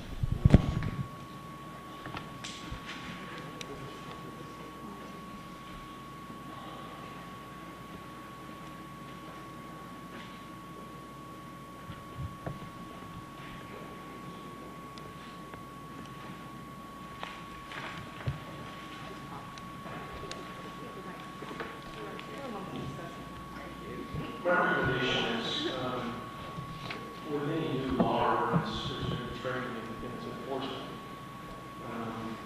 We don't want to violate anybody's civil rights, obviously, and by the creation of this, there would be an operating procedure in implementing the ordinance and also enforcement of it. And if we,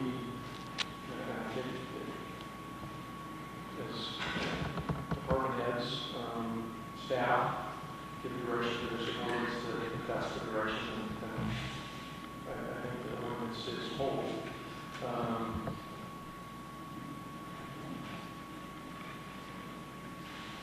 The other part of this is we have, for lack of a better term, a cooling off period, where you can stop that immediate violation, make sure that their lives aren't in danger or peril, and then while it's stopped, legally obtain that abatement order,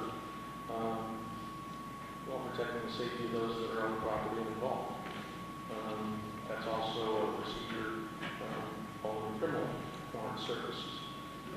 So I don't see that this is a variation of that.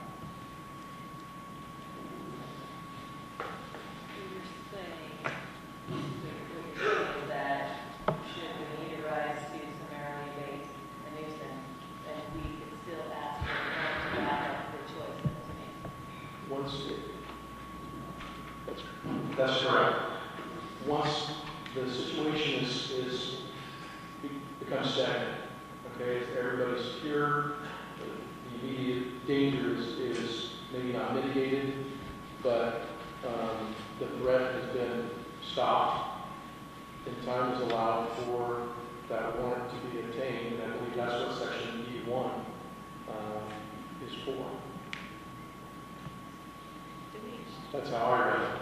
Otherwise, the way that I would be one is that you're asking somebody to deal with the problem on their own. The public officials don't need reasonable intent to notify the owner, not notify the judge or warrant unless I'm misreading. To immediately stop the threat.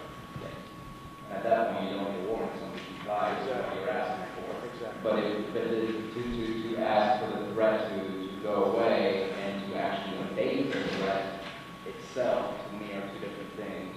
The only reason that I bring this up is because of where the county finds itself in. I know that I've spoken with the chief about the county, and I know that he does not intend to have any situation like the county finds itself in, and I don't think that the city intends, but I want to maybe change the wording slightly to make sure that we have no chance of falling in that same trap that the county found itself. I was told there's no guarantees in life. Sorry about that, but unfortunately we're asking people to go out and do some hard work. But again, with proper training and direction, which I believe has been stated here by staff,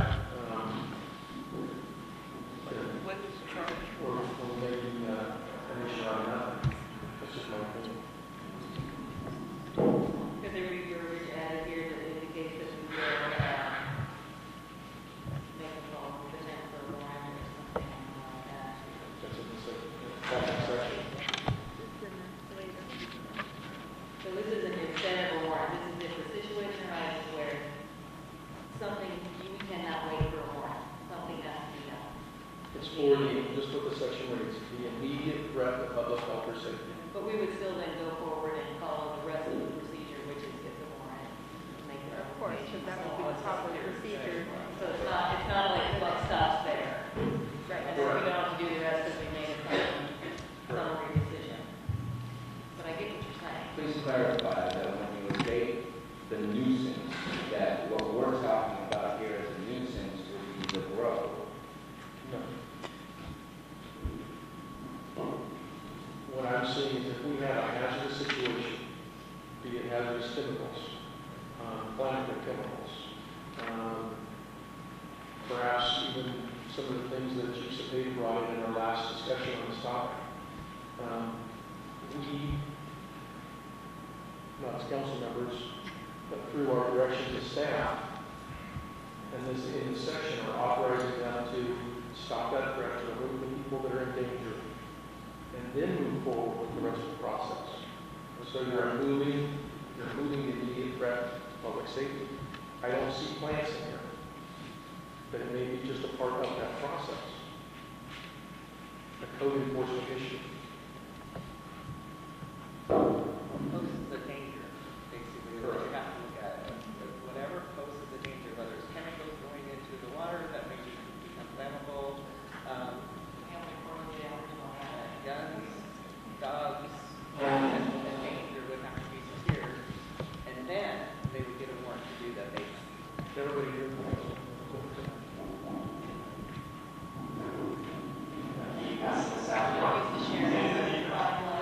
Okay, so that might not correct, is we secure the danger, dogs, people out there, chemicals, whether they're not running off into the lake and everything, and then we would go get the warrant, am I correct? That's correct.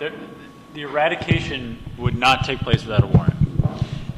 Maybe there are other an abatement secure an abatement warrant. Correct. So I don't know what those situations, those emergent situations would be, but whether, like you said, a chemicals, flammable, that kind of situation is where you need to stabilize immediately. You have the ability to take some action. We actually did have a situation about a year and a half ago. It was not involving a grow, but it was involving a chemical. We did not know what it was. It actually affected one of our employees to the point where he had to be taken to the hospital. If that had been associated with a grow, we would have utilize this section to go in and deal immediately with that chemical, and then come back, as our attorney just said, with the warrant to actually go in and deal with the plant. But when you have a situation where you have individuals who simply walk by a parcel and are affected to the degree that they have to be taken to the hospital with additional follow-up after that, that's the type of situation I think that would be addressing with a summary.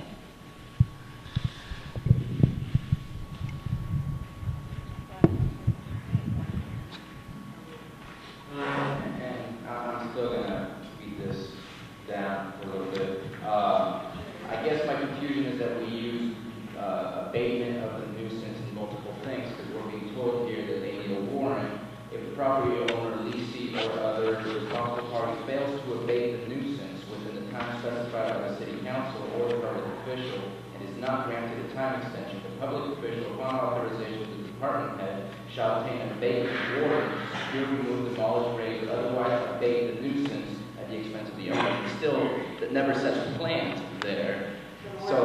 So compared to the other one where it's abatement, a summary abatement of the nuisance, to me, again, there's still not that detail of, yes, we need a warrant for a plant, compared to this one, which is just abatement of nuisance. Can we maybe add plants on the 10-8.090 so that definitely when we're abating the plants, we have to have it?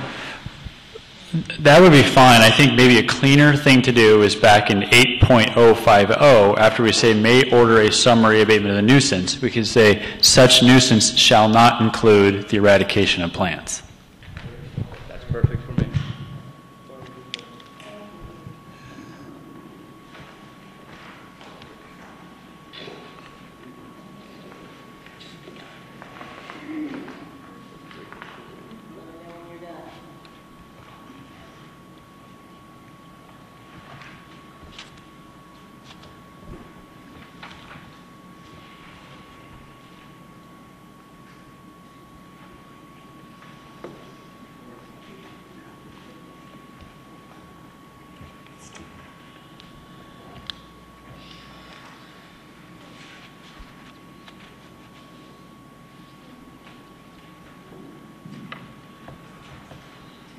I guess I have an issue with the, I think it's in 10-8 form, where the notice of lien shall be informed, basically putting a lien on the house to prevent that eventually the property can be confiscated.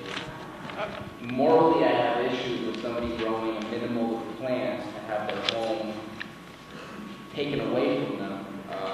I can understand doing that for somebody with 50 plants. I can understand doing that for somebody with 25 plants, 20 plants. But anything below 6 to me seems a little extreme to take a piece of property. I mean, in the way it's written, you could have one. And if you still can't afford to pay for the abatement, or I guess if you choose, that's your prerogative. But if you, let's say you can't afford, at what point is our limit to be able to take somebody's property away from them for something that's very minimal and possibly also very minimal nuisance to the neighbors themselves? Yeah. If you don't mind, I'll comment on it. Really, what the mechanism was that you can assess a tax on it or lien against the property. Foreclosing against the property is a very different thing, and that's not what what's stated in here. So the city could attach a lien to that property, so at the time when the person sells it, and they owed, let's say, $2,000 of assessments were on there, the city would stand in line as a lien holder and try to collect upon that sale. They're not looking into, they don't have the right to foreclose properties for that. Is that the same deal as you have to wait 5 years if they don't pay it up, or we can get that money before they have to sell it, or we can wait a lifetime and never get anything? Well, with the lien, you're waiting as long as it takes to sell the property. So what's the one with 5 years that we can recoup either from the county? That's Thank you.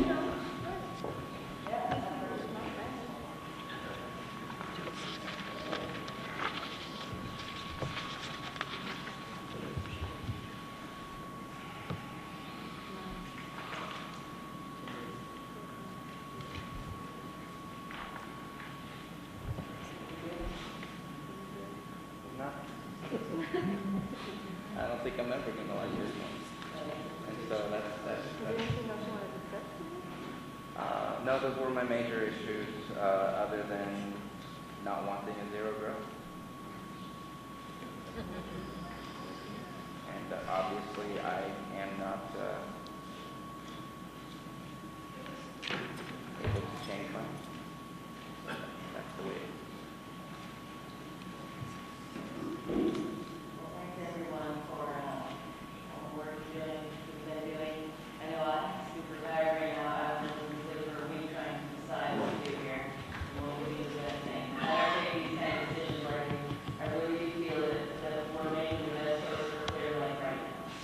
By moving to approve ordinance number 173-2016, read by title only, an ordinance of the City Council of the City of Clearlake, California, amending chapter 10 of the Clearlake Municipal Code, Ag section 10-8, abatement of public nuisances, and 10-9, administrative penalties, and repealing and replacing section 10-7, medical marijuana cultivation, to ban cultivation of medical marijuana with the extension.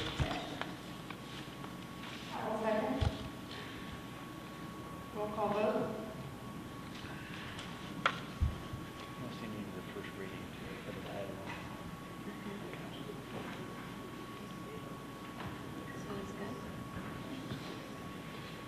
Councilmember Sabatier? Nay. Councilmember Overton? Aye. Councilmember Purdock? Aye. Vice Mayor Fortino Dixon? Aye. Mayor Lustalone? Safe lives do not matter to any of you council members.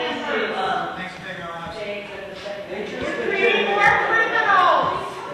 Recall. You're all arrested now. City council sucks. You are another election. Don't worry about it. All we have is our neighbor. It's okay, we got a couple of seats up next year. But After that little walkout, you guys really like here, actually welcome. moving on to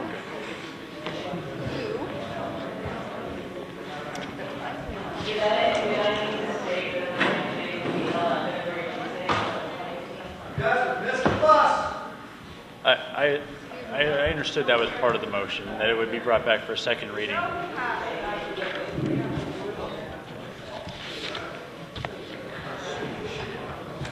So if you cannot be quiet and follow the guidelines